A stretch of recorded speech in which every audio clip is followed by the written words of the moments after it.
What is going on, guys? It is Bucky and welcome to your 10th intermediate Java tutorial. And in this tutorial we're going to be going over some more collection methods specifically for a list. So let's quit talking, go ahead and get started. As you can see, go ahead and just import everything from the java.util class because we're going to need a bunch of stuff for it. So might as well just go ahead and import everything. And the first thing we're going to do is, I'll comment this out for you, is we want to create an array and then we want to convert it to list. So go ahead and leave a comment, create an array and convert to list. Bam, game time. So now we need to pretty much create an array. You can create it with any data type you want. I'm just going to use characters because it's really easy to show in this example. So go ahead and type character, and I'm going to name my array because I feel like it, and just set it equal to any number of characters. It doesn't really matter. I'm going to set mine equal to P, W, and N. So it spells pwn. Kind of.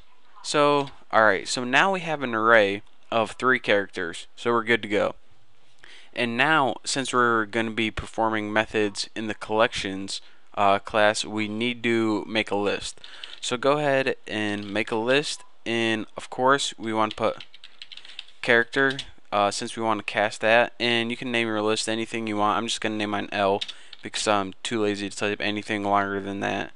And what we need to do, as you learned in the last tutorial, or maybe a couple tutorials ago, the easiest way to convert an array to a list is just go ahead and put arrays from the arrays class, and there's a method called as list. Look, it already started typing it for us.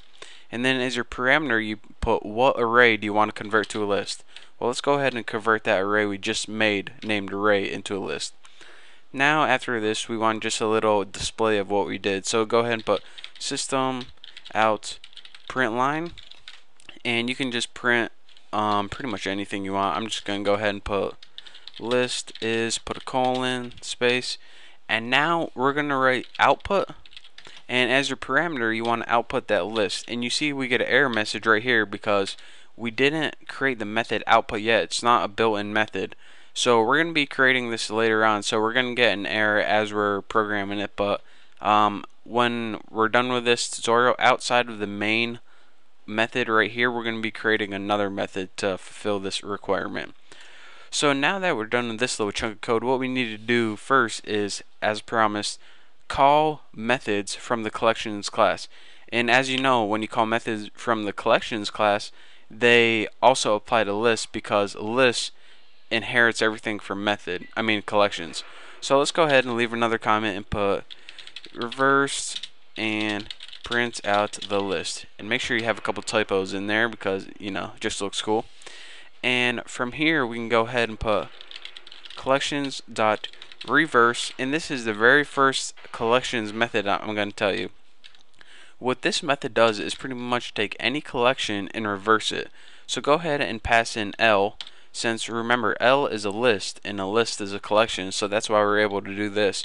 And what this does is it alters the list by reversing everything.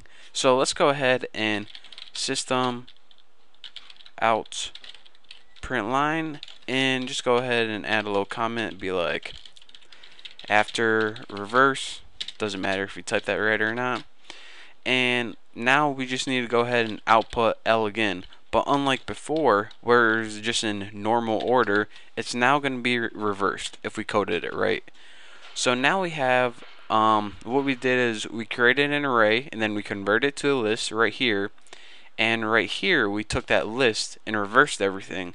So alright, this is pretty cool, but what else can we do to a list? Well, if we ever need a copy of a list, I'm going to show you guys the easiest way to do this.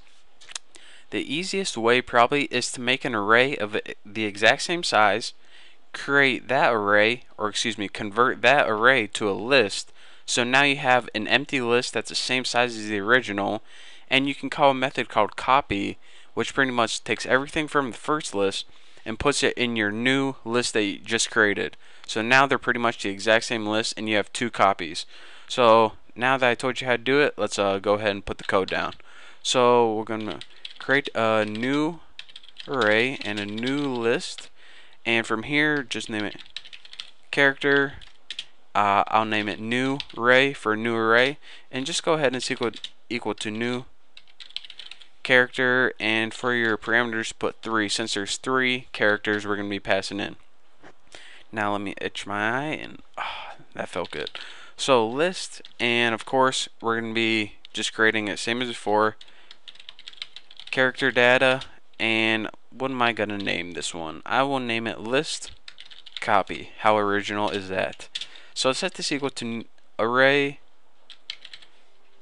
dot as list, same as before, and instead of putting, what did we do put last time, array in here, what we want to do is take this new array that we just made, the new array, and now it views this as a list. So now what we're pretty much going to be working with is just list copy right here, and what this is a copy of the same list as before, or excuse me, it's pretty much a blank list with 3 elements in it.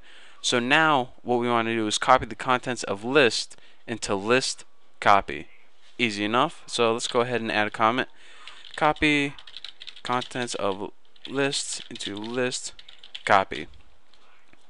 And make sure you spell that wrong because it looks cool. And what you can do from here is collections dot copy, and copy is a built-in method, so that's why we don't have to create the method ourselves, and it's a method in the collections class. And now you see by default you get 2 parameters if you're using Eclipse, and that's destination and source. The destination is where you want to copy it to, and we just have this blank list called list copy, so that's where we're going to be. This is what we're going to be populating, list copy, and it says alright, the source is where you want to get the data from. Well, we already have this list that's populated and named L, and it already has stuff in it. So let's go ahead and as our source put L.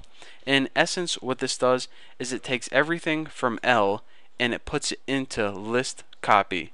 And I'm actually running out of time for this tutorial, so I'm going to finish up in the next tutorial. But for now, I just want to thank you guys for watching. Don't forget to subscribe, and I'll see you next tutorial.